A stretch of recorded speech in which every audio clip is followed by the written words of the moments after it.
Hello and welcome friends. Question number 67 का solution है ये। स्टेटमेंट बेस्ड सवाल था, बहुत स्ट्रेट फॉरवर्ड नहीं है, मीडियम टू हार्ड सवाल था। लास्ट ईयर भी क्वेश्चन नंबर 67 जो था वो रेक्टेंगुलर को प्लेस करने वाला एक बहुत डिफिकल्ट सवाल था, रेक्टेंगल्स को प्लेस करने का।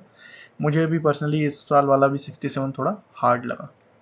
ठीक है, क्वेश्चन क्या बोलता है, सोल्यूशन बता देने पे तो आसान लगता है, बट वहाँ सोचने में थोड़ा सा और बाद में थक भी जाता है दिमाग और सोचने में थोड़ा डिफिकल्ट भी होता है। खैर समझ में आ जाएगा, इतना कोई मतलब आपको दिक्कत नहीं आएगी। There are 3 distinct prime numbers, 3 अलग अलग प्राइम नंबर्स हैं जिनको जोड़ने से भी प्राइम नंबर आता है। तो वो 3 नंबर कौन कौन से ये बताना है, कुछ कंडीशंस दी हुई हैं। ठीक है, पहला स्टेटमेंट बोल रहा है कि उनका सम 23 से कम हुआ। तो पहले एक काम करते हैं, सारे प्राइम नंबर्स लिख लेते हैं 23 से कम तक में। ठीक है, तो सबसे पहले स्टेप, सारे प्राइम नंबर्स को लिख लिया हमने। ये सारे प्राइम नंबर्स हैं 23 तक का, क्योंकि सम 23 तक का लेना है इसलिए पहले प्राइम को लिख लिया।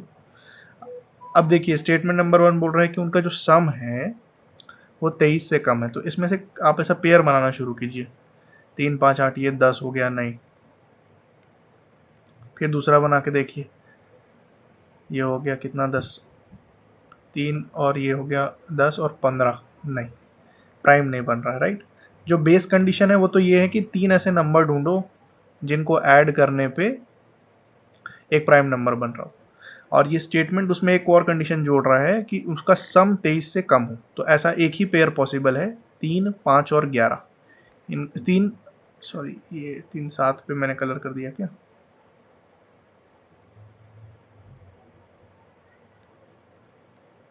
लेस देन है, ध्यान देंगे, लेस देन, इक्वल टू नहीं।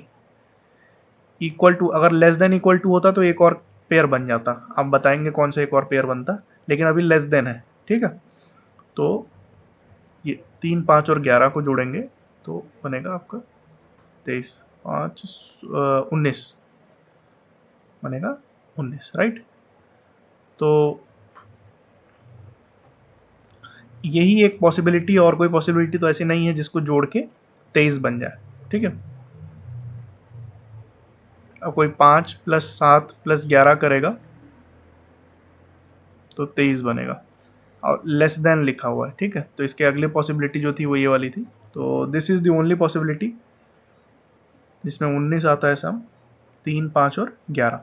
ठीक है, तो स्टेटमेंट 1 से तो हमको पता चल गया कि 3 वैल्यूज क्या थी। अब चलिए देखते स्टेटमेंट 2। स्टेटमेंट 2 बोल रहा है कि जो 3, अभी हमारे पास कंडीशन क्या है, 3 नंबर्स को ऐड करना है और एक प्राइम मिल जाए, और उनमें से एक नंबर 5 है 3 में से। ठीक है, तो ऐसे तो कई सारे पॉसिबिलिटीज हैं यार। अच्छा, इसमें सम का कोई लिमिटेशन नहीं है ना, स्टेटमेंट नंबर 2 को इंडिविजुअली पढ़ रहे हैं, अभी स्टेटमेंट 1 को भूल के पढ़ते हैं जब ऐसे करते हैं तो। ठीक है, तो वन ऑफ देम इज 5। तो देखिए 5 7 11 को जोड़े तो 23 बन गया, 5 7 17 को जोड़े तो 29 बन गया। तो इस तरीके से कई सारे प्राइम नंबर्स की बन जा रहे हैं कॉम्बिनेशन। तो ये भी हो सकता है आंसर में, ये भी हो सकता है आंसर में, तो हम इंडिविजुअली एक नहीं बता पा रहे कि यही है या यही है, इस तरीके से नहीं बता पा रहे, और ऐसे तो बहुत सारे बनते जाएंगे। ठीक है, जोड़ते जाइए। तो इसका आंसर होगा, question can be answered by using one statement alone. एक स्टेटमेंट सिर्फ इस्तेमाल करके कर सकते हैं, but can not be answered using other statement alone. ठीक है, आशा करता हूँ आपको समझ में आया होगा। जिन्होंने भी सब्सक्राइब किया है उनको बहुत बहुत धन्यवाद, जिन्होंने नहीं किया जब भी टाइम मिले आप कर सकते हैं, हेल्प हो जाती है। बाकी और भी सोल्यूशंस आपके लिए लाता रहूँगा। जय हिंद, जय भारत।